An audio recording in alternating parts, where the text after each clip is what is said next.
Hello, everyone, and welcome to Adoptions from the Heart TV. I'm your host, Amanda Aliberti. Today, we are excited to welcome Vita, who is a prospective adoptive parent through Adoptions from the Heart. So welcome, Vita. Hi, and hello, everyone. Vita, talk to us about your journey with the agency. You were recently placed with a baby girl, but you have had some highs and some lows through this process. When did you first contact the agency, and how long had you been waiting in this process before you got the call for a potential placement? I first applied in 2020. The year of the pandemic, as everybody may remember. And throughout the year, I have to say the first couple of years I asked the agency to slow down because I was going through some changes at work and I wanted to ensure I had energy for an adoption. But in any case, after paperwork and all of the administrative things, the official wait started at the end of 2020, December 2021, sorry. And then I was placed 3 years after, basically 2 years and a half. But during this time, the agency had reached out many times to ask if I was interested, primarily on what they call situations, like something that was a little different. I mean, you know this better than me, Amanda, a little different from my preferences. So fast forward to you getting the call a few months ago that you had been matched. It sounds like Aria's birth mother chose you as adoptive parent. Talk to us about what that was like to parent her the first couple of months, and then what ended up transpiring a couple of months into you being placed with Aria. It was a bit of a complex situation, if you will. So yes, Aria's birth mother chose me. She was all very rushed. She scheduled a C-section for May 28th, but actually then she went into labor mid-May, so 15 days ahead. And so I had to run from New York, where I am, to Pennsylvania. Then I arrived there, the placement happened. We were all in an Airbnb, all me and my friend. But then according to the Pennsylvania law, Aria's birth mom had 30 days to change her mind. She changed her mind after 4 or 5 days, if I'm not wrong. And so Sarah called me to give me the news, and I can imagine it was tough for her as well. And then Steph came to pick up Aria. And then I picked up Aria again in mid-July this year. She has been with me for a few months now. Okay. So just to recap, you were placed with this baby girl, and then a few days into it, the birth mother ended up changing her mind, and you experienced what we call a disruption. So that's when placement has occurred and the birth parents have changed their mind through the revocation, which in your case, you were in Pennsylvania. There was a 30-day revocation, and the birth deciding this was not the right situation, she revoked, and the agency ended up giving the child back to the birth mother. So it sounds like a couple of months later, birth mother had attempted to parent, and she realized that that was not the plan she wanted for her daughter or for her, and she reached back out to the agency, and the agency reached back out to you, and you were still willing at that point in time to move forward and take placement back. What was that like, getting the call a couple of months later? Like, where was your heart and your mind with all of that? Well, first of all, I was about to fly to Italy for holidays because it was like the 2 months in between were very tough emotionally. So I was just like, I'll just go away. I have to say, so first of all, my profile was on hold, which is also why I was still available, because part of me was hoping that this would happen. So I was like, okay, I'll wait and then let summer pass and then decide. When I got the call, it's weird because I felt upset and I started crying.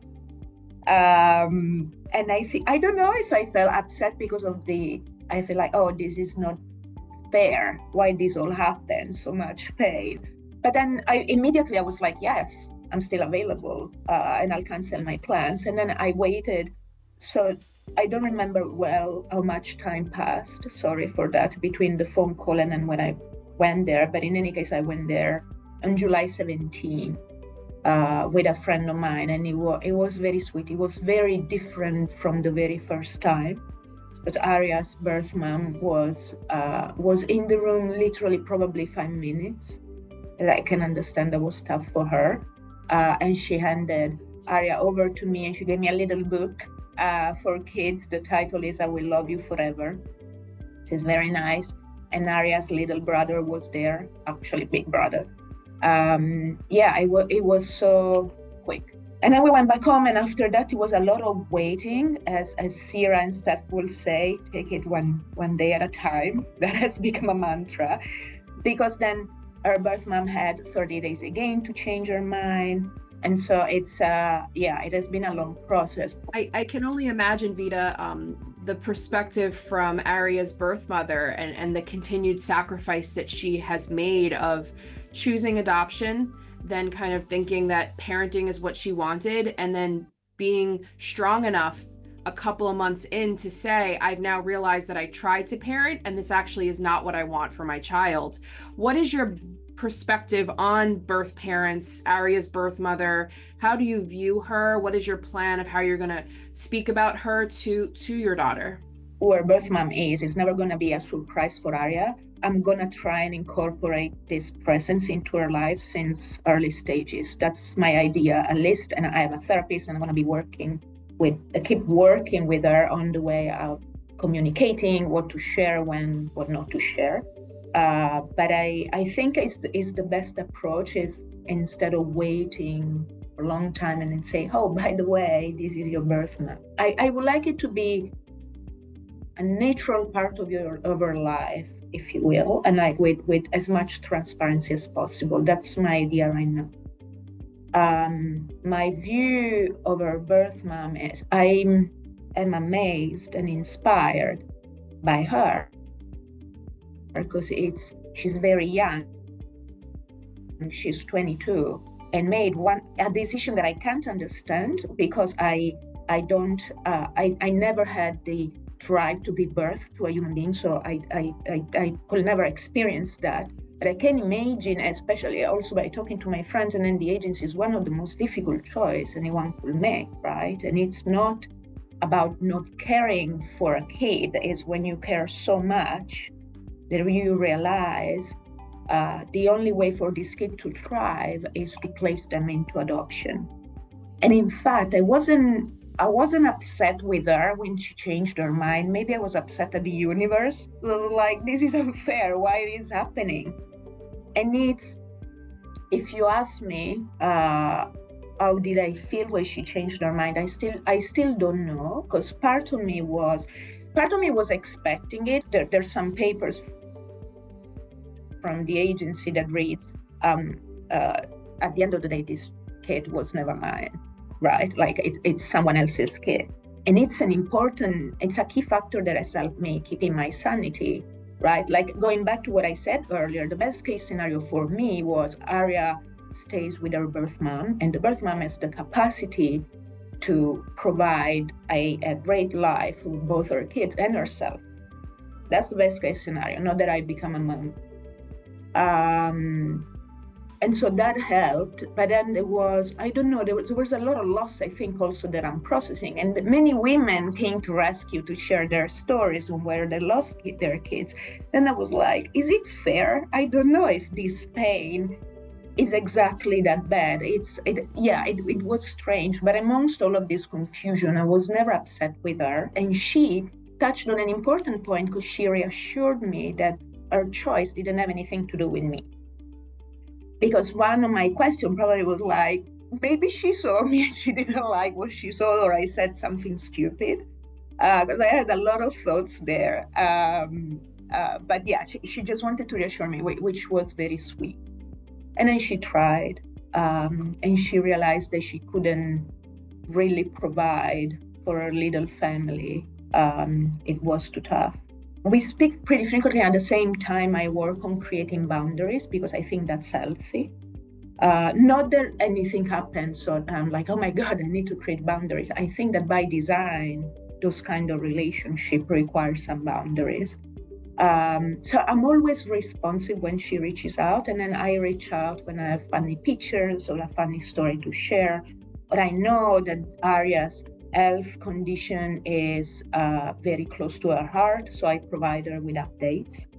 The agreement is that I will reach out with letters and pictures once a month.